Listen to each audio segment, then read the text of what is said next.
이재명 대통령과 신천지의 악연은 그가 경기도지사로 재직하던 시절로 거슬러 올라갑니다. 2020년 코로나19가 급속히 확산될 당시 신천지가 초발 지역으로 큰 주목을 받았고, 이재명 당시 지사는 경기 지역에서 신천지의 방역 협조를 강력히 요구하며 강경한 대응에 나섰습니다. 특히 신천지 교회와 관련된 명단 공개, 시설 폐쇄, 확진자와 접촉자 추적 등 강도 높은 조치를 시행했습니다. 신천지 측의 비협조로 인해 교단과의 갈등이 심화되었고, 이재명 지사는 이를 엄격히 처벌해야 한다는 입장을 내세웠습니다. 이러한 단호한 대처는 방역 측면에서 긍정적인 평가를 받았지만 신천지와의 불편한 관계를 더욱 심화시키는 계기가 되었습니다.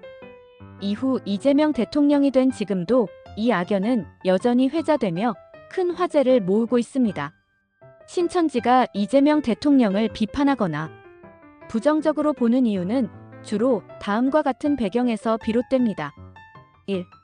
코로나19 방역 당시 강력한 조치.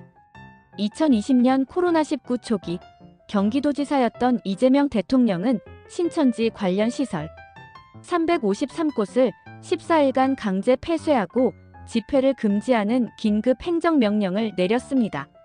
또한 신천지 신도 약 4만 2천 명에 대한 강제 역학조사를 실시하여 방역에 협조하지 않는 신천지에 대해 강경한 입장을 취했습니다. 이만희 총회장 구속과 법적 대응. 이재명 당시 지사의 조치 이후 신천지 이만희 총회장은 감염병 예방법 위반 등의 혐의로 구속되었고, 이후 재판에서 징역형의 집행유예를 선고받았습니다. 이러한 법적 대응은 신천지 내부에서 이재명 대통령에 대한 반감을 키우는 계기가 되었습니다. 3.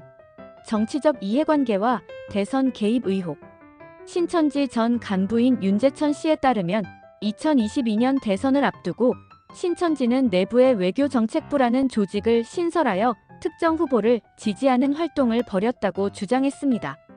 그는 이재명이 대통령이 되면 신천지는 망한다는 분위기가 내부에 팽배했으며 윤석열 후보를 지지해야 신천지가 보호받을 수 있다는 인식이 있었다고 밝혔습니다. 이재명 대통령은 코로나19 방역 과정에서 신천지에 대해 강력한 조치를 취하며 공공의 안전을 우선시했습니다.